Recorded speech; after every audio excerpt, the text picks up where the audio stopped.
आप देख रहे हैं देश का सबसे भरोसेमंद चैनल दिल्ली नेशनल। नमस्कार, आदाब, सत श्री अकाल। इस वक्त हम मौजूद हैं गोरखपुर के अंदर। गोरखपुर से एक बहुत बड़ी ब्रेकिंग न्यूज आ रही है जिसको हम आपसे साझा करना चाह रहे हैं। आपको बताते चले कि 13 महीने पहले जो बहुजन समाज पार्टी के 64वीं लोकसभा के जो प्रत्याशी थे गोरखपुर से, जावेद सिमनानी, उन्होंने बसपा का दामन छोड़ करके सपा का दामन पकड़ लिया था और सपा के अंदर वो चले गए थे। आज वापसी इनकी हो रही है, बसपा में फिर से वापस आ रहे हैं सपा को छोड़ करके। ये बहुत बड़ी सूचना है। अगर हम ये कह सकते हैं कि सपा को एक तरह से बहुत बड़ा झटका मिलने वाला है और कल इसकी औपचारिक घोषणा की जाएगी। विगत 2 दिन पहले लखनऊ में इस चीज़ की घोषणा की गई थी, लेकिन गोरखपुर के लिए अगर बात करें तो कल इसकी औपचारिक घोषणा की जाएगी। हमारे साथ जावेद सिमनानी साहब यहाँ मौजूद है। आइए हम उनसे बात करते हैं कि आखिर क्या वजह हो गई कि 13 महीने सपा में रहने के बाद फिर वापस बीएसपी का दामन थाम लिया। आपको बताते चले कि ये शुरू से ही बीएसपी के साथ रहे और बीएसपी के कद्दावर नेता, कैडर के नेता कहलाते थे। और उसके बाद क्या हुई, क्या वजह हुई कि इन्होंने बीएसपी छोड़ा और बीएसपी छोड़ करके समाजवादी पार्टी ज्वाइन किया, लेकिन फिर 13 महीने बाद वापस बीएसपी में आ गए। आपका बहुत बहुत स्वागत है हमारे चैनल में। बहुत बहुत शुक्रिया आपका। 13 महीने के बाद वापस बीएसपी में, क्या वजह? शरीर हमारा कहीं चला गया था, मन तो हमारा बहुजन समाज पार्टी में ही था। हम लोग कैडर के सिपाही हैं, बहुजन समाज पार्टी के, शुरू से बहुजन समाज पार्टी में रहे हैं और 13 महीने तक जिस्म हमारा भले ही ना रहा हो मगर दिल, दिमाग और सब कुछ बहुजन समाज पार्टी में ही था। मुझको तो लग ही नहीं रहा कि मैं बहुजन समाज पार्टी छोड़कर गया था और वापस आया हूँ। एक सियासी गलती हो गई थी। वो समाजवादी पार्टी का चेहरा बाहर से कुछ और है और अंदर से कुछ और है। बस यही समझिए। अंदर का चेहरा देखने के बाद जो है वहाँ पर 1 मिनट भी रहना मुझको गवारा नहीं था। मैं तो पिछले लगभग 7-8 महीनों से लगातार संपर्क में था, मगर मैंने बहन जी ने मुझको चुनाव लड़ाया, सब कुछ किया और मैं चला गया तो माने बहन जी काफ़ी नाराज़ हो गई थी मुझसे और नई बात हो पा रही थी। मगर जैसे ही लगातार कोशिश करने के बाद जैसे ही मेरी मुलाकात हम लोगों की नेता आदरणीय बहन सुश्री मायावती जी से हुई, वैसे ही मैं वापस हो गया। जब आप सपा में गए थे तो सपा के कसीदे पढ़ रहे थे। हाँ, एक बात ज़रूर रही हो कि आपने कहीं पर बीएसपी के खिलाफ आम जनमानस में और पटल पे नहीं कुछ कहा खुल करके, लेकिन कसीदे तो बहुत पढ़े थे अखिलेश के। नहीं, ऐसा कोई कसीदा मैंने नहीं पढ़ा कभी। 3 ही महीना मैं था ही वहाँ। 3 महीने के बाद से ही मेरा मन उभरने लगा। असल में एक शेर है, परिंदे भी नहीं रहते पराए आशियानों में, हमारे जैसे लोग कितने दिन रहेंगे किराए के मकानों में। वो किराए का मकान था और घर तो हमारा असली यही है, बहुजन समाज पार्टी। और मैं वापस अपने घर में आ गया हूँ और माने बहन जी से बात करने के बाद मैं 13 महीने के बाद मैं सोया, चैन की नींद आई मुझको। यकीन जानिए, जब से बीएसपी से मैं किसी वजह से, गलती से या किसी वजह से जब से मैं बीएसपी से दूर हुआ, मैं सो नहीं पाया था। मेरा तबीयत मेरी ख़राब हो गई थी, शुगर हो गया मुझको, ब्लड प्रेशर हो गया इसी 13 महीनों में, सिर्फ बीएसपी से दूरी होने के नाते। और बहुत मैं खुश हूँ और बहुत मुझको मतलब अच्छा लग रहा है, बहुत गुड फील हो रहा है कि मैं अब वापस अपने घर में आ गया हूँ। क्योंकि बहुजन समाज पार्टी ही एक मिशन है, बहुजन समाज पार्टी ही एक पार्टी है जहाँ हमारे जैसे लोगों का, ख़ास तौर से मुस्लिम समाज के लोगों का, दलित, शोषित, वंचित लोगों का कल्याण इसी पार्टी के में से हो सकता है। यही एक मिशन और मूवमेंट है, बाकी तो सब दिखावा है। आप गोरखपुर की राजनीति से भली भांति परिचित हैं और गोरखपुर की राजनीति करते चले आ रहे हैं। अब बसपा में आप वापस आ चुके हैं। 2027 का रोड मैप क्या होगा? 2027 में बहुजन समाज पार्टी सरकार बनाएगी। ये बात मैं आपको बता दूं कि जनता ने समाजवादी पार्टी का चेहरा देखा है 2012 से 17 तक।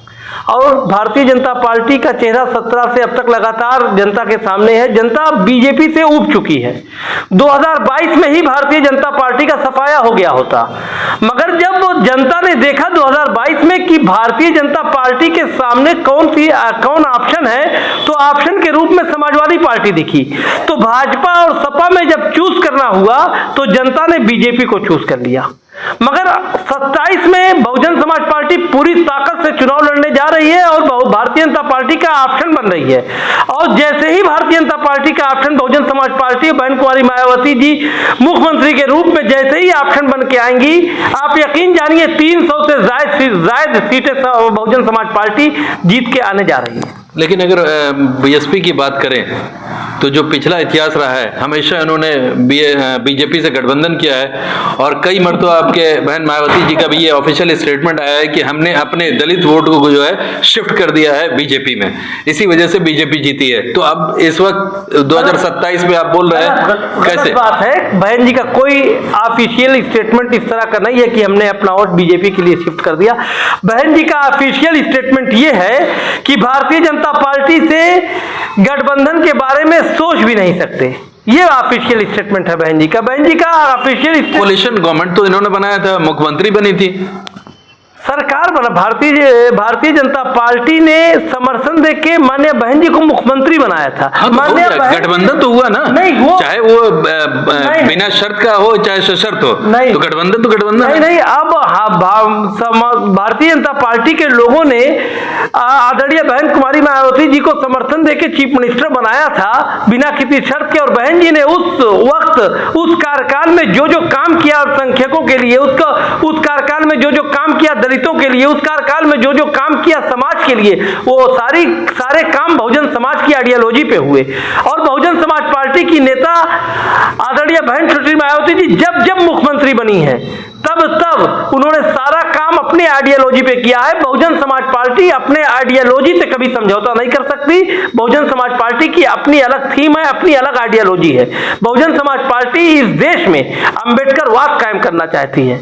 बहुजन समाज पार्टी इस देश में जो बाबा साहब डॉक्टर BR अम्बेडकर द्वारा बनाया गया कानून है, उस कानून को पूर्ण रूप से स्थापित करना चाहती है। और बहुजन समाज पार्टी की यही आइडियोलॉजी है। बहुजन समाज पार्टी इस आइडियोलॉजी से कभी नहीं भटकी और ना कभी भटकेगी। चलिए चलते चलते एक बड़ा महत्वपूर्ण सवाल, विगत दिनों काशी के अंदर यानी वाराणसी के अंदर एक घटना घटी मणिकर्णिका घाट के सौंदर्यीकरण के लिए।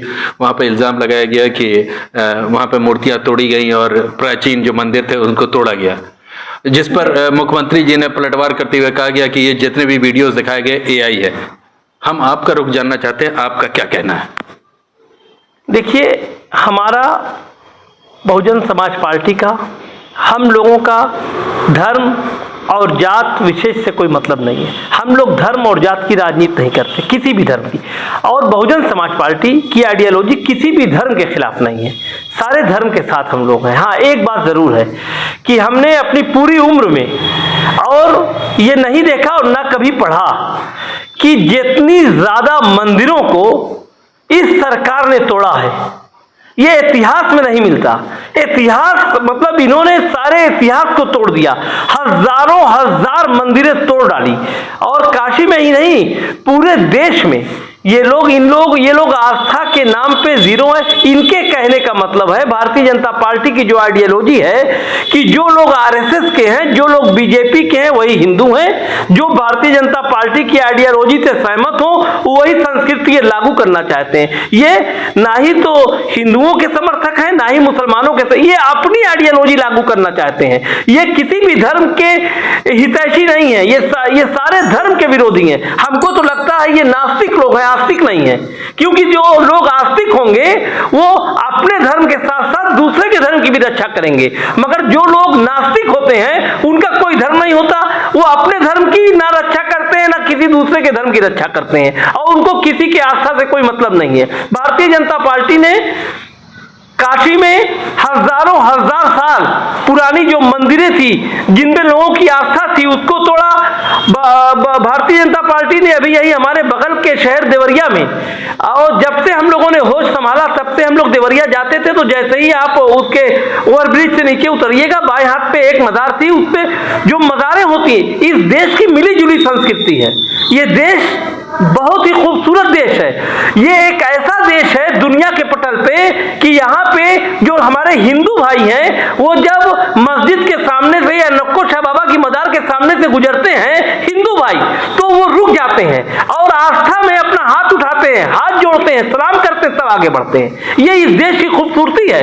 और वो देवरिया में ये खूबसूरती थी। कोई भी गुजरता था किसी भी समाज का, तो वहां रुकता था, हाथ जोड़ता था, सबकी आस्था थी, मुसलमानों की नहीं, हिंदू मुस्लिम सारे लोगों की आस्था थी। मगर इस पार्टी का आस्था से कोई मतलब ही नहीं है। इसने उसको तोड़ के एकदम जमींदोज कर दिया। ये भारतीय जनता पार्टी सिर्फ और सिर्फ, देखिए, एक लाइन की बात है, समझने की बात है। जिस देश का राजा व्यापारी हो जाएगा, उस देश की जनता भिखारी हो जाएगी। ये सीधी सीधी बात है। हमारे देश में राजा व्यापारी हो गया, जनता भिखारी हो गई। चलिए, ये थे जावेद सिमनानी साहब। 13 महीने के बाद समाजवादी पार्टी से वापसी कर रहे हैं और बहुजन समाज में वापस आ रहे हैं। कल गोरखपुर की अगर बात करें तो गोरखपुर लोकसभा क्षेत्र में इनका औपचारिक घोषणा की जाएगी। हालांकि लखनऊ से 2 दिन पहले ही घोषणा की जा चुकी है और कल भव्य इनका जो एक समारोह यहाँ पर होना है। देखना बड़ा दिलचस्प होगा कि आने वाले दिन में 2027 में गोरखपुर से समाजवादी पार्टी के खिलाफ बहुजन समाज ताल ठोकती है और किसको कैंडिडेट बनाती है। जबकि गोरखपुर शहर की बात करें तो इस वक्त जो विधानसभा है उसमें 9 की 9 सीट भाजपा के पास है। हम बने रहेंगे, क्या अपडेट्स है वो आपको देते रहेंगे। आपका क्या कहना कमेंट बॉक्स में लिखिए। मैं मोहम्मद यूसुफ, गोरखपुर से इंडियन डेली नेशनल के लिए।